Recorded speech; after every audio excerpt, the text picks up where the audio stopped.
What is up, Tube You? It is Fox from Foxtrotter6, and today is going to be all about what you need to get starting coyote hunting. Whether you're an OG or you are a new coyote hunter, you probably click on these kind of videos and you see all this equipment and all of this gear, and it's a little intimidating. I was asked the other day by a person in my hometown who notices I do a lot of coyote hunting, and they simply ask, what do I need to get started coyote hunting? And you know what? That is going to pique a very good video here. So forget about what you see here, all of these nice fancy guns, and let's start at the basics. What do you need to get started coyote hunting?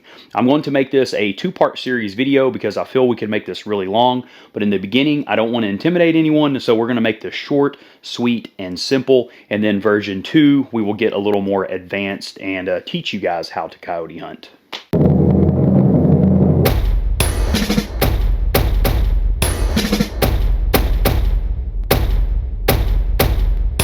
So a lot of people can make coyote hunting easy, or they can make it advanced and complicated, but it's really all about how much you get into it. We've all went out and done a deer hunt for 8 hours, and we see that 1 or 2 coyotes pass by during the 40 hours that we have deer hunted. It's probably why you're asking or you're looking into coyote hunting. Or you see your buddies that are going coyote hunting at night or making coyote weekend stands, and they're smoking a lot of coyotes. So how can we get you into coyote hunting and narrow this window down to a 1 hour stand or less and have you a successful coyote hunt without having to set in your deer blind for 8 hours and hoping you have a coyote come by? The first question I always get asked is, what gun do you use? This can be a really simple or really hard answer. You can obviously have a thermal setup or a daytime setup, but I am going to keep this sweet, short, and budget friendly for you guys. So obviously you are going to need a gun. More than likely you have a shotgun, whether it be a 12 gauge or a 20 gauge, or you have your deer hunting rifles. I have a 308 and another 308 here, and then I have plenty of AR-15s. So whatever gun that you deer hunt with in the beginning, there is no need to use anything different. A little bit of this is going to play a factor on where you're at, what kind of terrain you're on. If you're hunting in kind of deep woods where there's lots of trees and you're only going to be shooting out, 50 to 75 yards, splatter gat is going to be totally fine. Shotgun, this is a 20 gauge. I normally wouldn't recommend a 20 gauge for coyotes, but if they're 20 yards, 30 yards within, double up buck, all of those things are going to take a coyote out. But chances are you have a deer hunting rifle or you have an AR-15, whether it be for home defense or plinking at the range. Use the gun you have. There is no need to go out and buy a 22-250. That is more a varmint gun, and you're probably only going to use for coyotes or bobcats or foxes. So always recommend your AR-15 or your hunting rifle.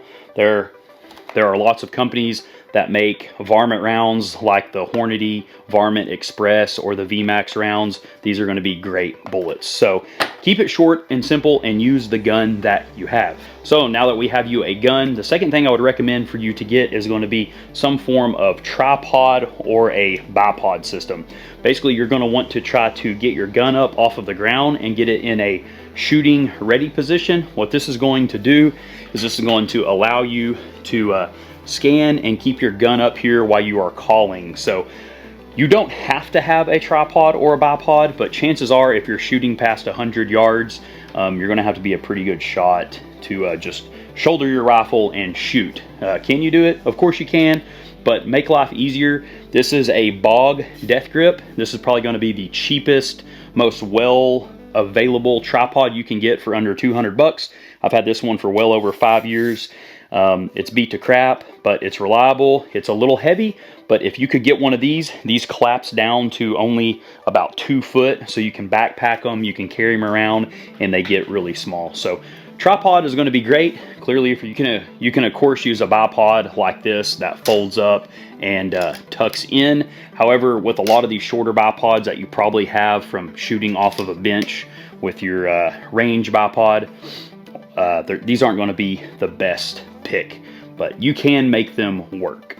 So now that you have your firearm and a tripod or a bipod, the next thing you are going to need is a way to call the coyote in to take the shot. I want to do it completely the cheapest budget route without having to invest in electronic calls, a mouth call is perfect. You are guaranteed to call something in of interest, but keep in mind, you're gonna have to have a free hand to run this. But if you're not wanting to break the bank with getting any kind of electronic calls, a mouth call, they make tons of them, tons of different brands. I think this one's from like the early 80s, so pick up whatever you can. Usually you can find these very cheap online. Also, let's not forget to thank today's video sponsor, and that is going to be Iron Infidel. They have all kinds of really cool products, water bottles, and gym rat stuff. So please do look in the description.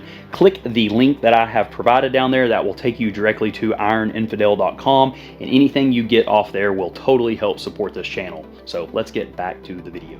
What I tend to use is a electronic call. This was something, if you're new to this and you're not really sure this is something you want to get into, obviously try to get buddies to invest in one of these with you. If you have a Coyote group of guys, that you could all split one of these up, because some of these electronic calls can get well over $400 and $500 for the really good ones that you can download calls. But these right here, like all modern technology, just take things to the next level. It's ridiculous, the amount of sounds and the things that you can download to put on these. So electronic calls, I've gone through several of them over the years. I've broken them, or they've either got rained on or wet or just wore out over time. This is a Western Rivers electronic call.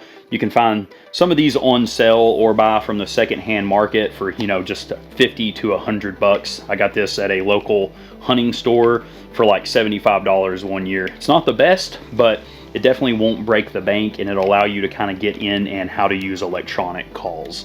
So you're gonna have to have some way to bring the Coyote in, unless you just have a dead carcass, or you have some sort of bait or lure that you can just set around for 8 hours or all night long. And then that's going to require thermals and night vision. So I recommend, if you're keeping it simple, doing daytime activities, go mouth call, hand calls, or electronic. Next thing I would recommend to do, now that you have your gun, you have a way to call the Coyote in, you have a bipod, the next thing I would recommend is decent camo. I'm totally going to be that guy in the room that's busting out brand new Sitka gear, because for Christmas, this is what I ask for every year, is camo or pieces that I normally wouldn't spend my own money on. You do not have to break the bank on camo, but you have to understand that coyotes, if you are new and you're going to be standing up with a tripod with your gun, coyotes have really good vision. So have a good backdrop and have decent camo. Even if you get your camouflage from Walmart, that doesn't matter. Just try to hide yourself and be blended as best as you can.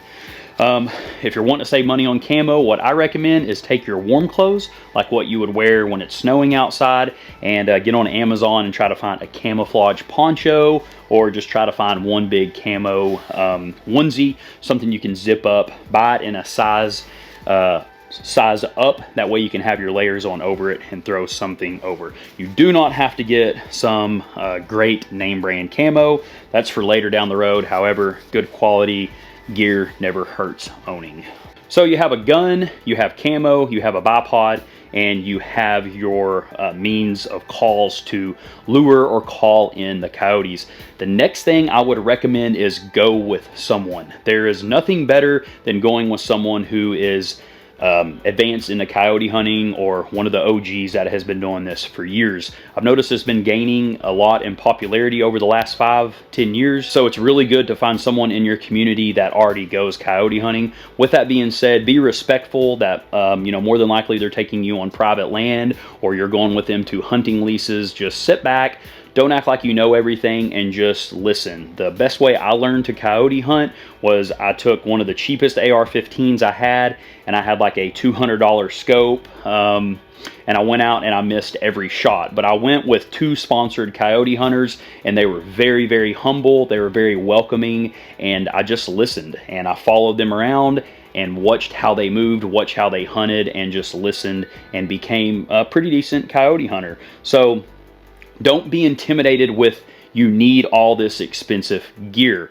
Do this basic. Start with the gun you own. Borrow people's stuff. Try to save money by using mouth calls. Just get into it. But most importantly, just get out there and do it. You're not going to know what you're doing wrong or how your equipment works until you actually just get out in the woods. The cool thing about coyote hunting is I have made several stands where I don't even see a coyote on hundreds and hundreds of acres, but I always learn something. I always learn something about my gear, always learn something about my gun, my tripods, my bipods, all of those things. I said this is going to be a 2-part series. This is just going to be, don't be intimidated to get into coyote hunting. Please do drop comments, ask questions. If there's anyone watching this who is an OG to coyote hunting or even new to it, that you want to throw some advice in here in the comments, please do that. The second part of this series is going to be one step up. It's going to be a little more advanced. We may talk about some night hunting, but mostly we're going to talk about how to have successful hunts and what you are doing wrong. So if you enjoyed today's video, please do like, share, subscribe, comment, and do check out today's sponsor, which is going to be Iron Infidel. Thank you guys for being here. I will catch you on the next video.